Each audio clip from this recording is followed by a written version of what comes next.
যারা সন্তানের মুখে মা ডাক বাবা ডাক শুনতে যাচ্ছেন, যে অবশ্যই এটা একটা আশার আলো। একটু সামান্য অ্যানেস্থেসিয়া দিয়ে কালেক্ট করে নেই, তারপর বাইরে আর অপর দিক দিয়ে আমরা হাজবেন্ডের কাছ থেকে শুক্রাণুটা জোগাড় করি। সফলতা হচ্ছে ৪৫ থেকে ৫০%। যারা সন্তানের মুখে মা ডাক বাবা ডাক শুনতে যাচ্ছেন, তাদেরকে আমরা মনে করছি যে অবশ্যই এটা একটা আশার আলো। আপনারা আসুন, আমরা সবাই মিলে চেষ্টা করি বন্ধ্যা দম্পতিদের মুখে হাসি ফুটিয়ে তুলতে। যাদের বাচ্চা হচ্ছে না কিংবা নিতে পারছেন না, তাদেরকে এখন আমরা বলি কি যে 35 ক্রস হয়ে গেলে আপনি এটা নিয়ে সিরিয়াসলি ভাবেন। অনেকে আছে যে কেরিয়ার নিয়ে ব্যস্ত, ভাবছে না। আমরা এখন সবাইকেই বলি যে আপনারা ভাবেন, অন্ততপক্ষে পরীক্ষাগুলা করেন, বুঝেন আপনার কোনো সমস্যা আছে কিনা। সমস্যা নেই, আপনি অপেক্ষা করেন। সমস্যা থাকলে তাড়াতাড়ি এটার সমাধানে আসবে, কারণ এরপরে আমি তো ঋণ পাবো না। আইভিএফ তারাই করেন যাদের পূর্ববর্তী সকল ধরনের চিকিৎসা ব্যর্থ হয়েছে। তো এই জন্যই আমরা বলছি যে রোগগুলো আমরা বললাম, এদের প্রাথমিক চিকিৎসার পরে যখন কোনোভাবেই বাচ্চা গর্ভধারণ করা সম্ভব হচ্ছে না, তখনই আমরা আইভিএফ এর কথা বলি। আইভিএফ কিন্তু কখনোই প্রথম ট্রিটমেন্ট না। আইভিএফ হচ্ছে লাস্ট ট্রিটমেন্ট, যখন অন্য ধরনের কোনো চিকিৎসাই কার্যকরী না। আমার বাচ্চা হওয়ার জন্য ম্যাচিউর এগ লাগবে, যেটা পাওয়ার থাকতে হবে, ক্ষমতা থাকতে হবে। সে ম্যাচিউর একটা আমরা তৈরি করি ধাপে ধাপে, স্টিমুলেশন দিয়ে, ওষুধ দিয়ে।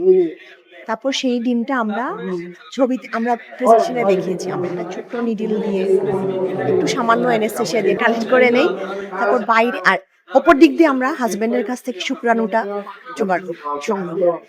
তারপর বাইরে নিষিক্ত করা হয়, ফার্টিলাইজেশন করা হয় বাইরে ডিশে, ওয়ার্কিং স্টেশন। তারপর সেটা মায়ের জরায়ুতে প্রতিস্থাপন, মহিলার জরায়ুতে প্রতিস্থাপন করা। এই সিলেটের অনেক মা আছে, মা ডাক শোনার আগ্রহ আছে, অনেক বাবা আছে, বাবা ডাক শোনার, কিন্তু সে ডাক শুনতে পাচ্ছে না। সেই শোনার জন্য আমরা এই প্রতিষ্ঠান করা। বাইরে করায় তাদেরকে তো যেতে হয়। এখন যদি সিলেটে হয় তাহলে মানুষটাকে তো আসতে হচ্ছে না, সে তার বাসায় খেয়ে আসতে পারতেছে। অবশ্যই আমরা চাই সিলেটের সকল মানুষকে, বিদেশে গেলে অনেক টাকা খরচ হয়, আমাদের এখানে ইনশাল্লাহ আমরা সাশ্রয়ীর মধ্যে আমরা মানুষকে সাপোর্ট দিতে চাই। এর জন্য আমাদের এই প্রতিষ্ঠান তৈরি করা।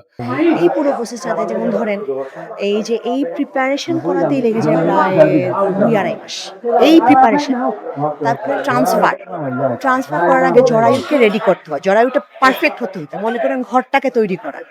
সেটার জন্য অনেক ওষুধপত্র দিয়ে যাতে কোনো মিস্টেক না হয়। স্যার বললো জরায়ু এটাকে নিতেও পারে, নাও নিতে পারে, ফেলে দিতে পারে, তুমি ফরেন আমার শরীরে।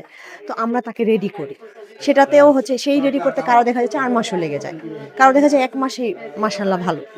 আমাদের দেশে যেহেতু আমরা কোনো ধরনের ডোনার ইউজ করি না, পারমিটেড না, তো 40 বছরের পরেই যখনই আমরা আইভিএফ করি এগুলোর সাকসেস একটু খারাপ হয়ে যায়। তো আমরা সবাইকে বলবো, যাদের আইভিএফ লাগবে সময় নষ্ট না করে যত কম বয়সে আইভিএফ করা যায়, শুধু যাদের লাগবে আইভিএফ তারা যেন কম বয়সে আইভিএফটা করেন। একদম 40-এর কাছাকাছি গিয়ে আইভিএফ করলে আইভিএফ এর যে সফলতার হার এটা অনেকখানি কমে যায়। আইভিএফ এর যদি আপনি সফলতা ধরেন, ওয়ার্ল্ড ওয়াইড যেটা বলা হয়, আইভিএফ এর সফলতা হচ্ছে ৪৫ থেকে ৫০%। সিলেটে এটা করার উদ্দেশ্য হচ্ছে যে সিলেট অঞ্চলে আসলে এই সেন্টারটা এখন পর্যন্ত নাই। আমরা যারা বন্ধ্যা দম্পতি যারা আছেন, বিয়ে হয়েছে, আমরা চেষ্টা করছি কিন্তু এখনো কোলে সন্তান আমরা আনতে পারিনি। এরকম দম্পতিরা সিলেটের বাইরে যাচ্ছেন, বিভিন্ন জায়গায় যাচ্ছেন, খরচপাতি বাড়ছে, নিজের সংসার ছেড়ে অন্য জায়গায় গিয়ে থাকা, চাকরি টাকরি ছেড়ে, এটা অনেক বেশ কষ্টকর এবং সময় সাপেক্ষ ব্যাপার। সেখান থেকে আমরা নিজের শহরে আমরা চেষ্টা করছি এই সেন্টারটি উদ্বোধনের মাধ্যমে এইসব দম্পতিকে নিজ এলাকায় নিজ বাসায় থেকে এই চিকিৎসাটা করে নিজের কোলে একটা সন্তান আনার যে চেষ্টা, সেই চেষ্টা শুরু করার জন্য, এই বন্ধ্যা দম্পতিদের মুখে হাসি ফুটিয়ে তোলার জন্য আমরা সিলেটে কিছু গাইনোকোলজিস্ট এবং আমরা এই সিল ভ্যালি মেডিকেল সার্ভিসের পক্ষ থেকে Sylhet infertility care and research সেন্টারে এই কার্যক্রমটা আজকে থেকে ইনশাল্লাহ শুরু করতে যাচ্ছে।